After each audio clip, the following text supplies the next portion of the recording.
Good evening, friends. Welcome to this edition of the Field and Main Mystery Wine Blind Tasting. Who's with us this evening, now that we're back at it after having a couple weeks off? I think I'm hopefully up, and looks like my internet is going slow, so let me know if you can't see me here, but I think we should be up and running comfortably at this point. And we have a lovely, what seems like a crisp and refreshing white to enjoy this evening. Moments, put the capsule away because it came unfurled from the covering, and I don't want to see it because it might tell me something. Capsules in particular oftentimes might have a defining characteristic on them, proprietary in some ways, but you're always looking to on a capsule for that red and white stripe that exists. That exists on almost every Austrian bottle of wine, and so right there off the bat you would know something that would tell you a whole bunch. And I didn't see the capsule, and I'm not telling anyone else to look at the capsule, but from a blind wine tasting cheating kind of stance, you can kind of, if you happen to see a capsule, you can catch some information that way. And I'm not advocating that you do that, but it's something that I know I don't want to see because it'll put me onto something, and then I will have to be cagey and try to figure out how to make this work while knowing that it's something from Austria. Not necessarily saying that I would get the wine immediately because it was from Austria, but that kind of indication on the capsule is something that I try hard to avoid, and which is why we put the tin foil on top of a lot of capsules and things of that sort, so we make sure that no one sees that and has that identifying characteristic. So great to see the Molly and John and Edie are here this evening, and Trish and Andy and Kathy. Hello, hello. Lorna and Craig, I hope you had enjoyable weeks. We've had a very busy couple of weeks here, or I have, I should say. My team has been all over the place, from Maine to New Mexico and points in between, doing some travel and enjoying themselves. Some were here just kind of relaxing. But the business here has been all about construction and the addition on the side of the building, which will become our new main entrance, and that vestibule space is just really taking shape. If you hear a little buzzing in the background, it's because they're putting a floor into that as we speak, which is exciting. Hopefully that should be done this evening. We'll see how long they're here. We have just painted the outside of that, and new kitchen floor has gone in, new equipment in the kitchen kind of helping us lay that space out a little bit. So a bunch of things have happened, and the team has returned today to clean and put things back together. So things are underway for us to open again next Wednesday. But I am excited this evening to spend some time with you and to get back into the blind wine tasting game. And the Glarassics are here. Glenn dropped by today, in fact, to pick up a wine, as did Jan. I'm sure Jan will be chiming in here shortly, and the Swanbergs are with us. Fantastic. Kevin, Candy, and Kathy are here, and the Sanders are here. Hello, hello. Ooh, that's delightful, huh? What are you smelling, folks? I'm getting ahead of myself, but hi, Jan. Great. Glad you're here. What are you seeing first and foremost, and then let's talk about what we're smelling. But I'm smelling something a lot right off the bat, just kind of right out of the glass, right out of the bottle as I poured it. But this is a white wine, obviously. How would you describe its appearance? Is it clear, cloudy, hazy? Is it kind of light and pale? Is it more robust and golden? Is it lemony? Where would you place this, guys? Good evening, Kathy. How are you? The Shirleys are drinking after the first day of school. It's always worthy of a drink. You've accomplished something getting the kids off to school, and I'm coming back. Lorna, thank you very much. Clear, pale, a little bit of green apple. Rob, Kathy, and Shannon are joining us tonight too. Awesome. It is bright. I agree.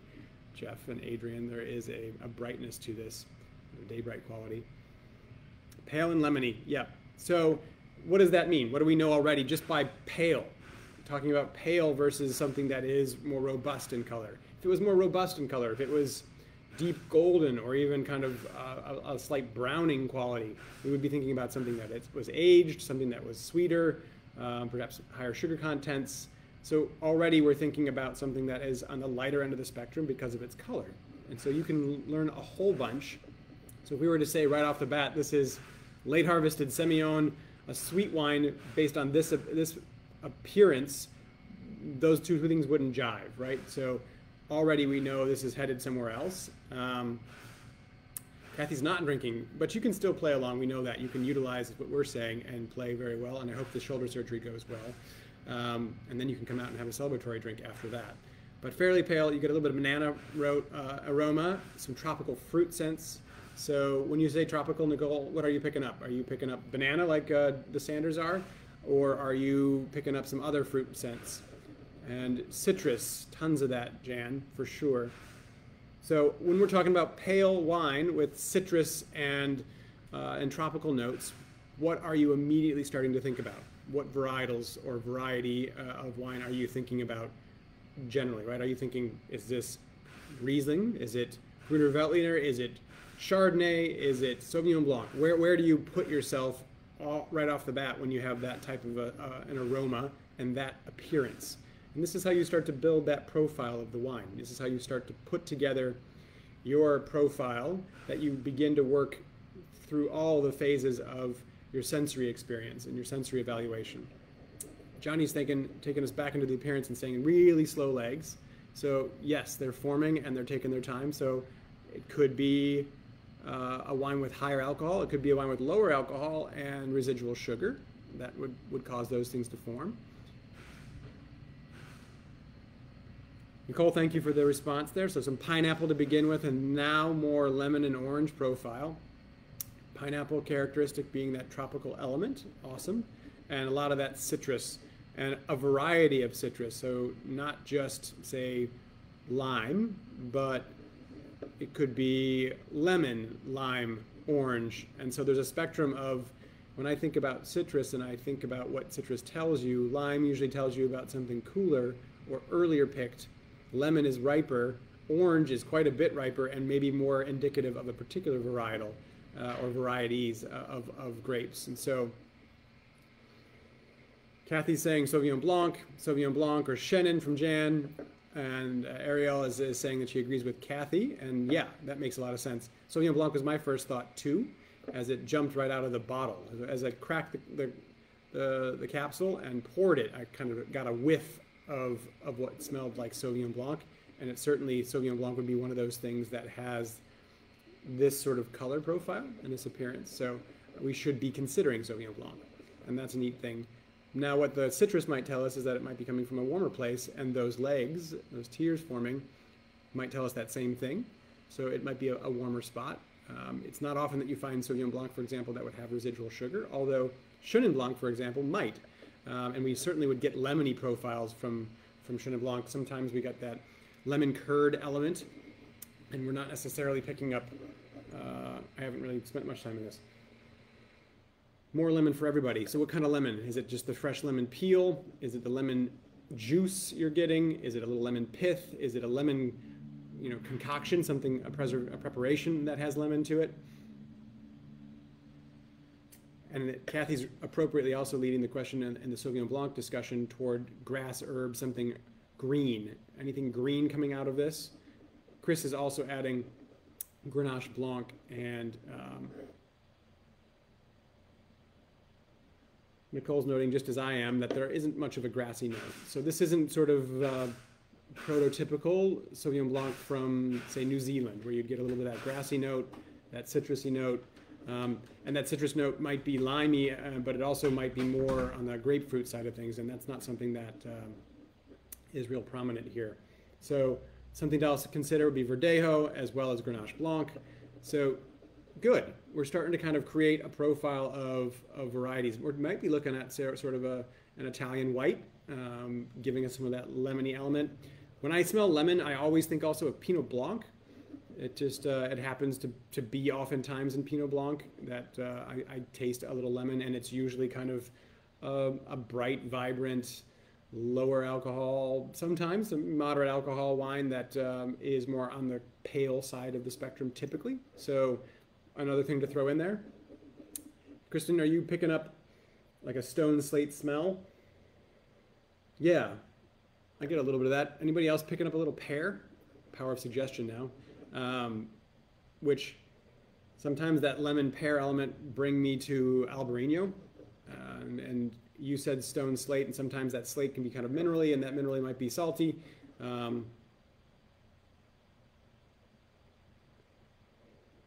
it's riper, isn't it? And the indication from the legs would indicate that we're going to have a bit more ripeness here too. So let's find out as we taste.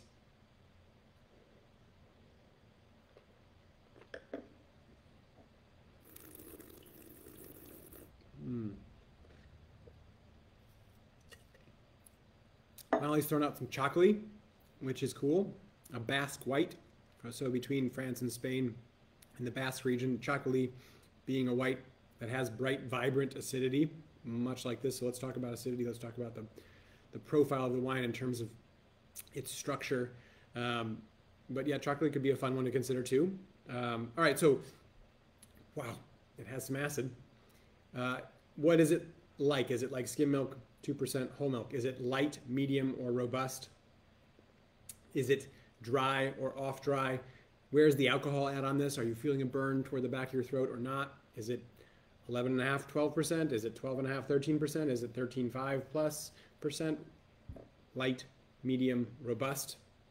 The profile, the roundness, the richness, that milk spectrum often relates to the alcohol, which is derived, of course, from the sugar. And so you get the potential of having more weight with more alcohol. And so sometimes a wine will drink, as we've tasted before, a 14.5% alcohol wine drinks well, but it has texture and weight and roundness because of that extra alcohol. Where do you place this? And then let's talk about acidity. Is this a wine? And think about the acidity on the finish. How long does it keep you salivating? Is it 5 seconds and done? It's a short finish. It doesn't have a lot of pronounced acidity. Is it a wine that has 15 seconds of length?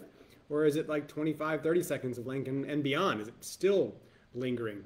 And if you can differentiate between the kind of the flavors you're picking up and the actual acidity that lingers, you're picking up a discussion then of that acidity. So the Swanbergs are saying about 13%. Yeah, I think that's a moderate wine. So medium weight wine, light to medium, 2% milk. Right, it's not skim milk. It's in the medium range, right? It's not a full-bodied wine. Medium, 13%, Lorna. Moderate to high acidity, medium plus for sure, I think for me.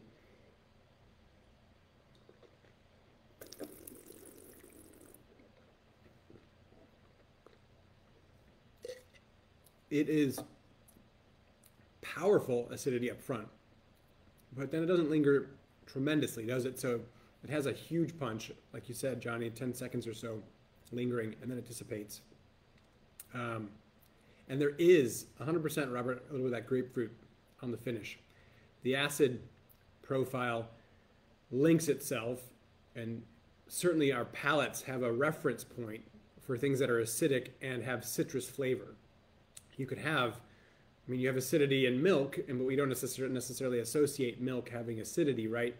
But it does, and the lactic acid that's in a wine, the lactic kind of acid profile of milk can oftentimes be talked about in, say, Chardonnay, for example, or anywhere where malolactic fermentation occurs. In red wines, for example, it has a lower kind of softer acid profile. But the acidity in this wine and the reality that we have flavor profiles of citrus make them kind of counterplay and play back and forth very well. So they reference each other and really, I think, kind of amplify the effects of both.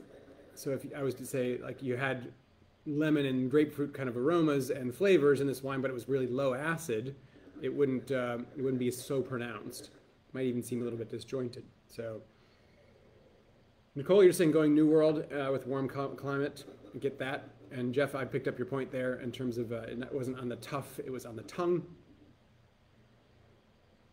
Big grapefruit. So big grapefruit with citrus notes would take us back into, say, something Sauvignon Blanc. And per Kathy Lang-Wiedemann's comment or question, leading question before about something green and grassy to be a tell for Sauvignon Blanc, we still have some defining characteristics for Sauvignon Blanc, but maybe in a riper place, which would take us to a warm climate and thus maybe more New World per where Nicole is taking us. Adrian, you're saying this reminds you of something from Spain or Portugal. Cool. So, I mean, that's where I was kind of heading with Albarino and perhaps something like Rias Baixas or Albarino coming from Portugal. It had that pear note. It has some of that grapefruit citrus. I don't necessarily usually pick that up from an Albarino, but some more warmth. And so where do you get grapefruit and lemon and a little bit of that slate minerality, but obviously some more white ripeness and warmth if we're talking about Sauvignon Blanc? You get that grapefruit, Chris is saying, too, for Verdejo, which would be fun. So getting a little bit of that Spanish Verdejo. And I said earlier, Verdejo and Italian white. But yeah, Spanish Verdejo, excuse me, being more of an option. And how would we parse the two out? Because we're not getting the greenness, we're not getting the grassiness, so maybe this is not Sauvignon Blanc, but the grapefruit element and some of that citrus profile is sort of something you have to consider. But because we don't have that grassiness, and we do have a little bit of that slaty, rocky element, if it was more sea spray salty, perhaps we'd be talking about Sauvignon Blanc from, say, Bordeaux, perhaps. Maybe we're talking about a Bordeaux blend that has a touch of Semillon in it to give us a little bit more of this ripeness. For me, still, there's this aroma of pear, like dried pear skins, pear juice, and it's mostly aroma. It's not on the palate as much as the grapefruit is, and some of that lemon.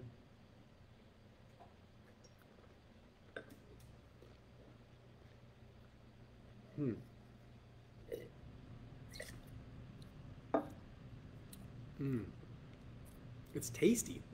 It's really tasty. It's a delicious wine. It has sort of that wonderful kind of aromatic push of the first part in the palate, and then there's a middle juiciness to it that then finishes sharp with the acid, and then lingers off, kind of tapering with the really bright effect of that acid, and just kind of hangs out and makes you want to have another sip to kind of go back and experience those first 2/3 again, which are very pleasing. So yeah, Albarino, Verdejo, Sauvignon Blanc, Semillon Light.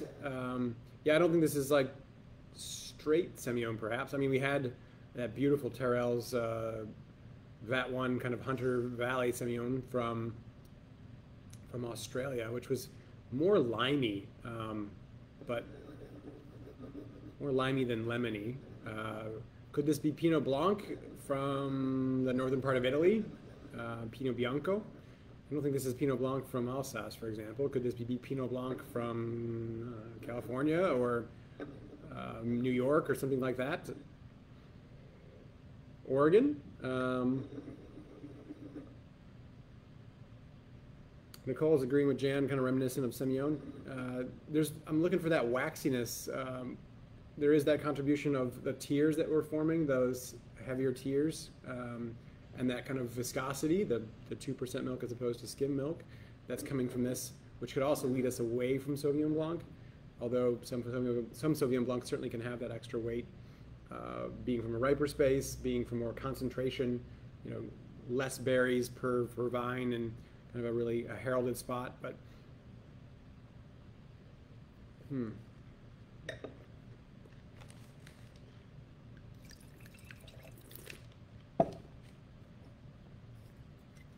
fun.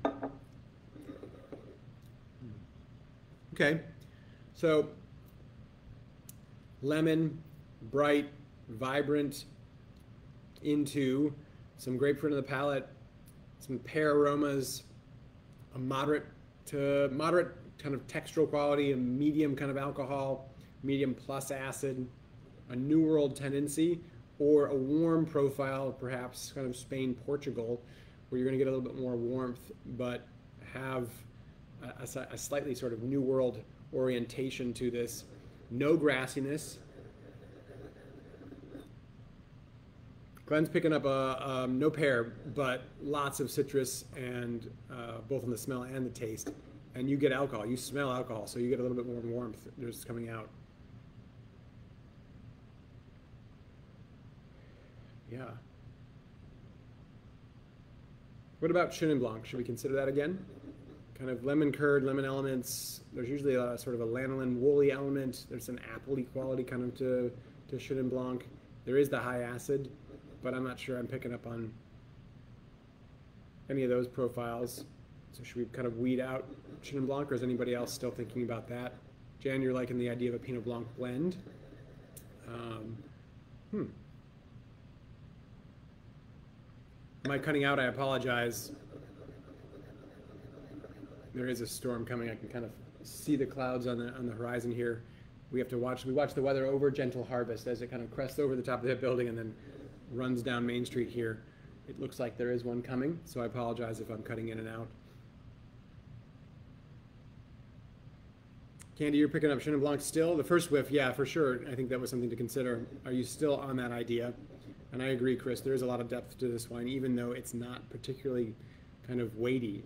It has a series of different aromas that it's kind of jumping out at you over points.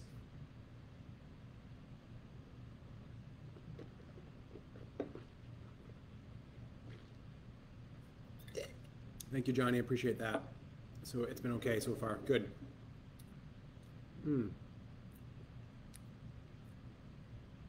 As much as this is kind of where I'm going to some gut feel, right? I'm just kind of trying to taste this wine as much as it presents in ways that suggests Sauvignon Blanc. It just doesn't read like Sauvignon Blanc to me. And what does that mean? How do I unpack that for you? There's kind of a continuum of experience in Sauvignon Blanc that isn't quite so depth oriented, yet is remarkable, is notable, and is a little bit more streamlined. And by that I mean this has that 2/3 of the taste experience that's sort of voluminous, and then it tapers. Whereas Sauvignon Blanc is sort of all tapered, or planal, like it has one singular plane, two-dimensional as opposed to three-dimensional. And this has a three-dimensional quality in the first 2/3 of the wine, and then it finishes sort of tapering toward that two-dimension. And Chenin, I'm not sure. I mean, it could definitely be sort of a Steen kind of dry Chenin Blanc style from South Africa, and it has some of those elements, but I think we'd see other profiles too. So it's the pear quality and the brightness. There's a little bit of that minerality, the grapefruit, the variety of citrus.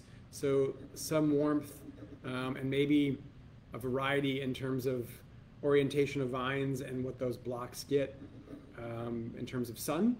So some block might be closer to one aspect than another, and thus you get this real ripe profile of lemon and even into the orange and into grapefruit, and then you've got some of that more pithy kind of peel lemon quality, so that it just backs you up into a whole series of citrus, and it has that pronounced acidity.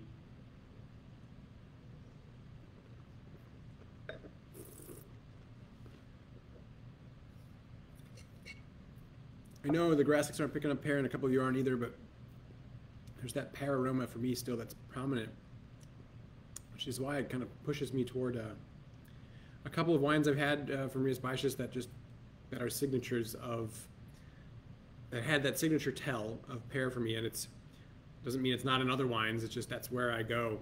So I think I'm headed there, and you can get some of that texture sometimes from Albarino. Where else are you guys gonna plant a flag? You're picking up Jolly Rancher. Jolly Rancher, which one, Chris? Strong pear. Pear Jolly Rancher? So a candied confection kind of Jolly Rancher?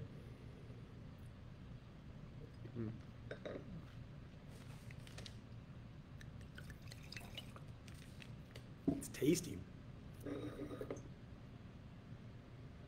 We're just getting, we just got in yesterday some pears from Sunnyside Farm and from Whippoorwill Farm, and I'm going to start to experiment and have some pear-based dishes. We have a new team member joining us. His name's Alec Barber, to do pastry, and has a great background in all forms of pastry production, from making cakes to doing desserts. And so his first charge is going to be to work with some pears. So we'll start to see some Asian pear and some of the new fresh pear coming off. And so having this pear reference point is neat, because pear's top of mind. Lorna, you're going to go Albarino, Portugal, 2019. So yeah, let's talk about age. Does this indicate in any way that this would be an aged wine, or is this more young? And young, you think 2 to 4 years. 2 to 3 years. 2 to 5 years is pushing a little bit. 2 to 4 is kind of in the more youthful phase for most wines, and then 4 to 6 is sort of a moderate age, and then after 6 you're talking about some age, depending on the wine. Some wines don't show that for longer than that period of time. We've tasted Chateau Moussard, for example, which needs at least 7 years or so before it's released, and so that's a young wine for Chateau Moussard, but it's all relative. Kathy, you're showing Alvarinho too. So Alvarinho, A-L-V-A-R, versus Albarino, A-L-B. Alvarinho being Spain, and Alvarinho with the V being Portugal, and I think that's a pretty cool way to go. Chris, nice suggestion. The next mystery wine should come with pastry and little pairings. That's not a bad thought at all. I'll just add that to Alec's list. And that's Alec. I just said Alex. It sounded like Alex, but A-L-E-C. So next time you guys are in, you'll get a chance to meet Alec, which will be great. And I like the idea of this being sort of Portuguese as opposed to Rías Baixas from Spain. I don't think we've done an Alvarinho, so I like that very much. I like the call, and I was headed in that direction too. So let's say 2019. 2 years old would be kind of present release. You might even see 2020 in the marketplace in some cases, but 2019 Alvarinho, nice quality, great dimension, delicious wine from Portugal. Yeah. Iberian Peninsula. I like that call too. It gives us a wider spectrum.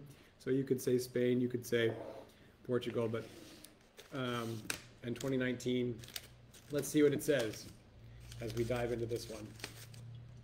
Thank you all for joining us. You know, there was having a couple weeks off. I always wonder whether or not this will be something people want to continue to do because we kind of stopped the progression of it. So I was delighted when 2 of you came in today to pick up the wines, and certainly delighted that about 20 of you were watching at some point this evening. So thank you. Nicole, you're going to go California? Okay. That's also possible. I think New World, we kind of ran away from that at a moment because we were just talking about Spain and Portugal, but it has the warmth to it, so it could be a cool climate element producing Alvarinho, perhaps. We certainly, I just had occasion to oversee and direct the Loudoun County Wine Competition, and we had 5 Alvarinhos, and they were lovely. They got some great scores, a couple golds in that category. So wonderful to see that production. So we could be talking about Virginia Alvarinho as well. But this is Rías Baixas. So this is Spain, 2020 Alvarinho. That's pretty cool. So that little pear aroma for me is a tell. I gotta keep centering in on that, because when I get that, I usually am tasting something that is Alvarinho from Rías Baixas, and that helps me tremendously. So this is Eric Solomon Selections. Eric Solomon is a great importer of some Spanish wines, and represented here in the Mid-Atlantic by a great friend of ours who's been on this chat, not with the wines necessarily, but Matt Carroll does a wonderful job with representing those wines, and I'm sure that's how he came to get it. So great wine. I can't say who had the best Virginia Alvarinho in Loudoun County because those results haven't been presented, but there were a number of them that were in the competition from just Loudoun. It's just a Loudoun-based competition, so 100% Loudoun producers, and they were great. The judges loved them, gave them some great scores. We will be announcing those winners, I believe, in October at the gala event that'll be held up that way then. Stay tuned for more information about that. I think that's open going to be at Lansdowne again this year, which is always a fun event, fun evening. If you're interested, you can come out and you get to taste around the tables and taste the wines that won gold in the competition, and then there's an actual awards dinner and then the awards ceremony, and that's great. October 1 was well featured in the competition, Kathy, so yeah, they had a beautiful one. Did they have an Alvarinho this year? Trying to remember. They had Viognier, and they had a couple of their reds, but we had a number of submissions, and what was awesome is that the competition itself had more wines submitted and more wineries submitted than ever before, which was awesome. It was tremendous, and we had a great group of judges, 6 judges who helped, and they did a spectacular job. I had some wonderful helpers. We held the competition at Echelon Wine Bar. We started at 9:15 in the morning, and they just power tasted through 110 selections of wines. So awesome. Yeah, the pear is coming out better with a little bit of warmth. The cold mutes that pear, Glenn, so I'm glad you saw that, and thank you for those that noted you want to continue this. I have every intention of doing so, and we'll go from there. Is it from Winebow? Yes, I believe this is a Winebow selection, or Winebow wine, so you can get it through there. You can always certainly pick it up from us as well. So it's great to be back, Jan. Wonderful to see you. I'll see many more of you next week via this chat, and of course also through our new door and our main entrance as we get to debut that next Wednesday. So cheers. And Kathy, yeah, we'll get you judging. That'd be fantastic. Also get you on this chat at some point, sitting in this seat. So I've heard many people ask that of me, to have you sit here too. So we'll have to coordinate that and figure out how to do that after your shoulders up and swinging. So cheers to all. Thank you so much. Enjoy the rest of your week and the rest of this bottle, as I'm about to, as I oversee the remainder of the flooring project that's here. So cheers, everybody. See you soon.